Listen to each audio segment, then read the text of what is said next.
Prescripcionenfermera.com. Tema 7. Farmacodinámica.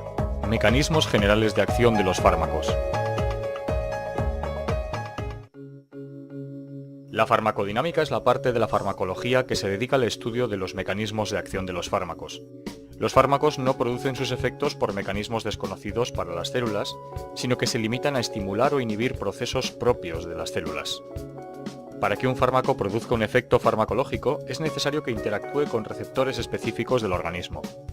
Se denominan receptores a las macromoléculas celulares encargadas de la señalización química entre y dentro de las células. Cuando una sustancia se combina con uno de estos receptores a través de un sitio de unión específico, se produce un cambio en la función celular. Generalmente, los receptores son de naturaleza proteica. Pueden encontrarse en la membrana, en el citoplasma o en el núcleo. Por extrapolación, se utiliza el término receptor en un sentido más general para referirse a dianas macromoleculares capaces de unirse a fármacos, aunque éstas no desempeñen un papel en la transducción de señales mediadas por mensajeros, como es el caso de determinadas enzimas. Para que un fármaco se una a un receptor, este debe presentar afinidad elevada por el fármaco y especificidad para distinguir entre moléculas similares. Generalmente la unión fármaco-receptor es reversible, aunque pueden darse casos de uniones irreversibles. Para estudiar la unión de fármacos a sus receptores suelen usarse radioligandos y curvas específicas de unión fármaco-receptor.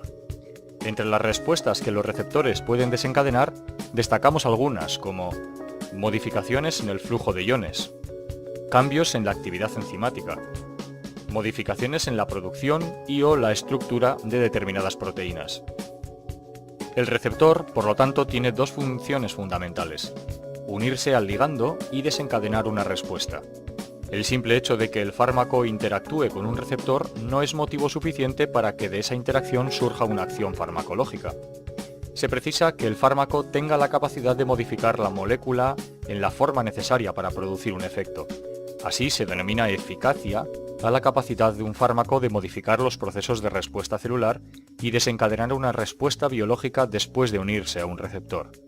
Si no desencadena ninguna respuesta, estamos ante un antagonista, que veremos más adelante. Las curvas dosis-respuesta relacionan la concentración de un fármaco con la respuesta farmacológica resultante. En el punto en el que se consigue el 50% del efecto, la pendiente de la curva es máxima y la curva se aproxima a una línea recta. Receptores de membrana. En las membranas celulares encontramos diferentes tipos de receptores, destacando los receptores acoplados al canal iónico. Son receptores de membrana que están acoplados directamente a un canal iónico. Se trata de complejos macromoleculares de gran tamaño. La interacción con el fármaco genera la apertura o cierre del canal. Se llaman también receptores ionotrópicos. Se dividen en tres grandes superfamilias: los receptores inotrópicos nicotinoides, incluyendo el receptor nicotínico de acetilcolina, los receptores GABAA y GABAC, el receptor de glicina y el receptor 5-HT3. Receptores inotrópicos de glutamato aspartato. Receptores inotrópicos purinérgicos P2X. Este tipo de receptores actúa en la transmisión sináptica originando una respuesta en fracciones de segundo. Receptores acoplados a proteína G, GPCR. Entre estos receptores son los más abundantes en el cuerpo humano y están implicados en múltiples procesos importantes como la vista, el olfato o la neurotransmisión. Con frecuencia, la unión del fármaco a este receptor origina segundos mensajeros, que son moléculas de señalización que transmiten la información facilitada por el primer mensajero, el fármaco, a los efectores citoplasmáticos o producen la activación de canales iónicos a través de los cuales se obtiene la respuesta farmacológica. Existen diferentes isoformas de proteína G y de la activación de unas u otras dependerá la respuesta.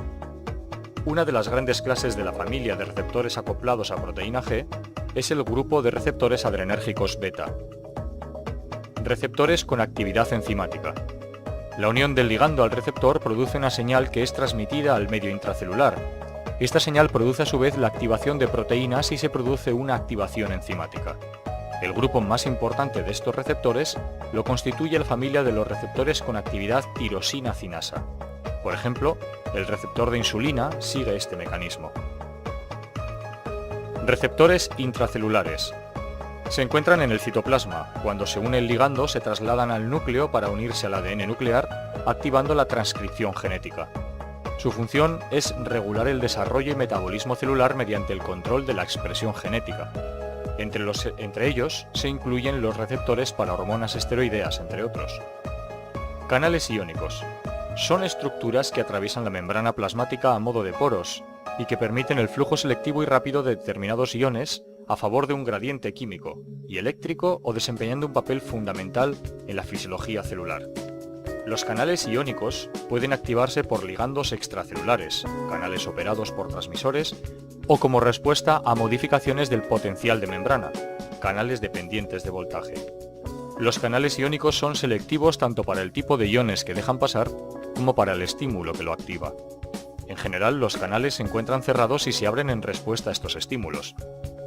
Estos canales pueden encontrarse en tres estados: reposo, canal cerrado y susceptible de abrirse; activo, canal abierto; inactivo o refractario, cerrado y no responde a estímulos de apertura. Canales de potasio. Presentes en abundancia en casi todas las células.